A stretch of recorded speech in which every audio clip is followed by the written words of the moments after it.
तो you versus them की reading कर रहे हैं, क्योंकि करंट एनर्जीज उसी में आ जाएंगी, आपकी डीएम की या डीएफ की, जो भी आपके पार्टनर हैं। पहले ही बताया, एनर्जीज़ जो होती हैं वो होती हैं टैरो में, ना कि जेंडर होता है। तो मेल फीमेल नहीं देखना है आपको। जो भी देख रहा है रीडिंग, उसका अपोजिट सेक्स का रीडिंग है ये, यही समझ लीजिए आप बस। तो अभी आप देख रहे हो, मैंने दोनों तरफ के कार्ड्स निकाले शफल करके, और रीडिंग जो है अभी इतनी अच्छी नहीं आई है। अगर आप, ये हो सकता है सबसे रेजोनेट ना करे, तो इसीलिए ज़बरदस्ती इस रीडिंग को अपने में लेने की कोशिश मत करिएगा। अगर ये रीडिंग आपकी होगी तो आपकी एनर्जीज अलाइन होंगी, मैच कर रही हैं, तभी आगे बढ़िएगा, नहीं तो मतलब नहीं है। अभी क्या आपका मेंटल स्टेट, आप चाहते हो स्टेबिलिटी इस रिश्ते में, ठीक है, और आपको स्टेबिलिटी मिल नहीं रही है, ठीक है। आप सोच रहे हो कि क्या करूं, मैं रुकूं या जाऊं, ठीक है। मूव ऑन करने की सोच रहे हो आप कि क्या करना चाहिए।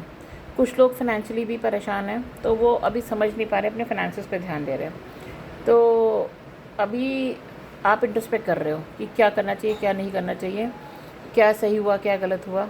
बट आपको लगता है कि क्या ये रिश्ता एंड हो गया है, आपको ये लग रहा है क्या ये एंडिंग है आपके रिश्ते की।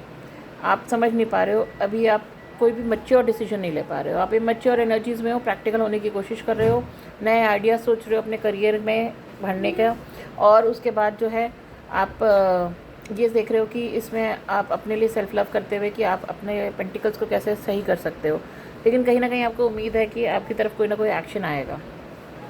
बट ओवरऑल अभी जो स्टेबिलिटी आप देख रहे थे अपने पार्टनर के साथ में, वो आपको नहीं दिख रही है।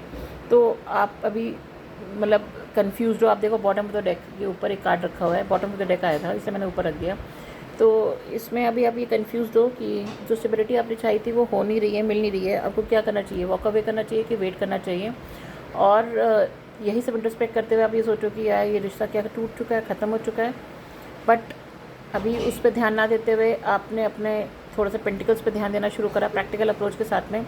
ऑल्दो मैच्योर डिसीजंस नहीं ले रहे हो, लेकिन स्टिल आपने यही सोचा है, और फिर भी आप एक एक्शन की उम्मीद कर रहे हो कि शायद हो। बट इन सब में आप कंफ्यूज्ड हो, ठीक है। आप चाहो तो ये डिसीजन खुद ले सकते हो, ये पट्टी आपकी खुद की आंखों की बंधी हुई है, लेकिन आप नहीं ले पा रहे हो, आप समझ नहीं पा रहे हो कि मैं अभी क्या करूं। तो अभी आप सेल्फ लव में हो, करियर पे ध्यान देना चाह रहे हो, लव लाइफ छोड़ के। अब रही बात आपके पार्टनर की, उनकी एनर्जी भी मिक्स आई है। उनकी एनर्जी में भी मूड स्विंग्स हैं, एक्सटर्नल इन्फ्लुएंस है। कुछ लोग हैं जिनसे इन्होंने डिस्कशन किया होगा, भटका रहे हैं उनको। हो सकता है किन्हीं किन्हीं केसेस में मदर इन्फ्लुएंस हो, ठीक है, या कोई ऐसा बंदा जो मदरली इनको इन्फ्लुएंस करता हो, ठीक है। बहुत कम केसेस में थर्ड पार्टी इन्फ्लुएंस भी हो सकता है, कोई फेमिनिन का, लेकिन ये रेयर ऑफ रेयरेस्ट है। बेसिकली इनके घर की फैमिली इशूज़ हैं। जो दोस्त यार से ये डिस्कशन कर रहे हैं वो उनको थोड़ा सा भड़का रहे हैं। मदर में भी कई लोगों के केस में खिलाफ होंगे आपके रिश्ते के। बट ये भी अपने पैसों में ध्यान दे रहे हैं, पर बढ़ना चाहते हैं, स्टेबिलिटी लाना चाहते हैं, मैच्योरिटी दिखाना चाहते हैं। पर ये भी प्रैक्टिकल हो रहा है अपने पैसे को लेके, ठीक है। ये आपको बहुत ही इमोशनल बंदी देखते हैं, ये सोचते हैं कि आप बहुत इमोशनल हो। उनको समझ नहीं आ रहा है वो क्या करें आपके साथ में, मिस कर रहे हैं आपके साथ में जो भी उन्होंने पल बिताए हैं, पुरानी यादें हैं, लेकिन ईगो में बैठे हुए हैं। यहाँ पे एक ये भी चीज़ हो सकती है कि ईगो में खुद भी हो सकते हैं, नहीं तो कोई फादर फिगर भी हो सकते हैं इनके घर में। जैसे यहाँ पे मदर इनकी कर रही हैं, तो किन्हीं किन्हीं केस में फादर भी दिक्कत कर सकते हैं फैमिली इशूज़ में, जो मैंने बताया, या एक खुद ईगो में बैठे हैं। बट क्योंकि ये गिल्ट में है, तो ये ईगो से ज़्यादा इनके फादर का लग रहा है सिचुएशन, कि जहाँ पे फादर नहीं मान रहे हैं, ठीक है। ये डिपेंड करता है case to case, person to person, ठीक है। किसी के केस में खुद की ईगो हो सकती है बंदे की, किसी के केस में फादर हो सकते हैं जो कि इस रिश्ते से खुश नहीं है, और ये बंदा परेशान है, तो करूँ तो क्या करूँ मैं। और किन्हीं केसेस में जैसे मैंने कहा पैसे पे ध्यान दे रहे हैं, क्योंकि उनको फाइनेंशियल लॉसेज हुए, सडन फाइनेंशियल लॉसेज हुए। ये कार्ड रोज़ रिपीटेड आ रहा है, तो ये भी आ रहा है, ये भी आ रहा है। तो वो आपको तो अच्छा मानते हैं, याद कर रहे हैं, सब कुछ है, लेकिन उनके जो सराउंडिंग्स हैं वो उनका साथ नहीं दे रही हैं। फाइनेंशियल लॉसेस हो रहे हैं, मदर इन्फ्लुएंस है, फादर इन्फ्लुएंस है, थर्ड पार्टी इन्फ्लुएंस है। थर्ड पार्टी इन्फ्लुएंस ज़रूरी नहीं कोई फेमिनिन लेडी हो।